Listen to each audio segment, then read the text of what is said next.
මේ loan lift එක මේක ඩ්‍රයිව් කරන්නේ කොහොමද කියලා මම ඉස්සෙල්ලා කිව්වා ඔයගලන්ට මේ බටන් එකක් කියලා කිව්වේ මෙන්න මේක තමයි මේකේ ඇක්සලරේටර් එක. ඒ කියන්නේ ගියර් එක හරිය ඔක්කොටම තියෙන එකයි මෙච්චරයි. මේක මෙහෙම කරාම ඉස්සරහට යනවා. ඉස්සරහා පැත්තට මෙහෙම කරකවුවාම ඉස්සරහට යනවා. මේක මේ පැත්තට මෙහෙම කරකවුවාම රිවර්ස් එකට පිටිපස්සට. ඒ කියන්නේ ෆෝවර්ඩ් මෙහෙම කරාම ෆෝවර්ඩ් මෙහෙම කරාම රිවර්ස්. ඔය මම පස්සට යනවා කියලා කිව්වේ උඩට මම ඒ රිවර්ස් කියලා කියන්නේ ඒකයි ඈ. මෙහෙම කරාම රිවර්ස් එකට. මේ පැත්තට කරාම ෆෝවර්ඩ්. මතක තියාගන්න මේ දෙකේම තියෙන්නේ එකම දේ. මේ අතින් ඕන නම් මේ අතින් කරත් ඇති. මේක මෙහෙම ඉස්සරහට කරාම ඉස්සරහට යනවා. මෙහෙම කරාම පස්සට යනවා. මේ බටනුත් එහෙමයි. මේ බටන් මේ පැත්තේ එබුවයි මේ පැත්තේ එබුවයි කියලා ප්‍රශ්නයක් නැහැ. එකක් කොහම හරි එබුවාම ඒ ක්‍රියාවලිය සිදු වෙනවා. හරි සියුම්ම තියෙන්නේ.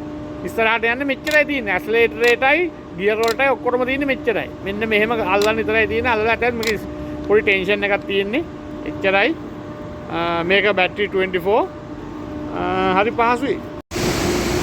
මේ තියෙන ලෝන් ලිෆ්ට් එක මේකේ දැන් මේක ඔපරේට් කරන්න මේ ප්ලැට්ෆෝම් එකට නගින්න ඕන. මේක ප්‍රෙස් වුණොත් තමයි ස්විච් එක ඔන් වෙන්නේ. ඔන් වෙලා ඊට පස්සේ තමයි යන්න පුළුවන්. මේකෙන් අයින් වෙච්ච වෙලාවට මේක එතනම නවතිනවා. ආයි පොඩ්ඩක් අඩියක් ඉස්සරහට යන්නේ. එතකොට හැමතිස්සෙම ඉලෙක්ට්‍රිකල් වාහනවල හැම එකේම තියෙනවා මේ ඔපරේට් කරන ඔපරේටර් අයින් වුණොත් හරි එළියට විසි වුණොත් හරි ටක් ගාලා එතනම නවතිනවා ඒක. ඒක බාල වාහන වගේ ඉස්සරහට ගිහලා නැවතින ඒවා මුකුත් නැහැ එතනම නවතිනවා.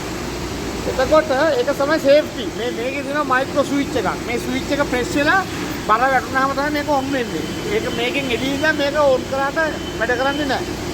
ඒක එකක්. මේකේ බැටරි තියෙනවා 24 වෝල්ට්. මේ ප්ලැට්ෆෝම් ස්විච් එක මේක තමයි තියෙන්නේ. මේකෙන් එළියට ගියොත් එයා මේක වැඩ කරන්නේ නැහැ. අන්න ඒක දැනගන්න. හරි.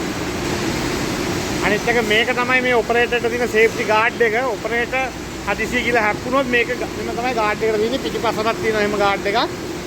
ගෙඩිනේවටත් තියෙනවා වෙනම මේ බඩු රඳවා ගන්න මෙන්න මෙතන. ඒක තමයි. රයිට්. මේ තියෙන්නේ එමර්ජන්සි ස්විච් එක.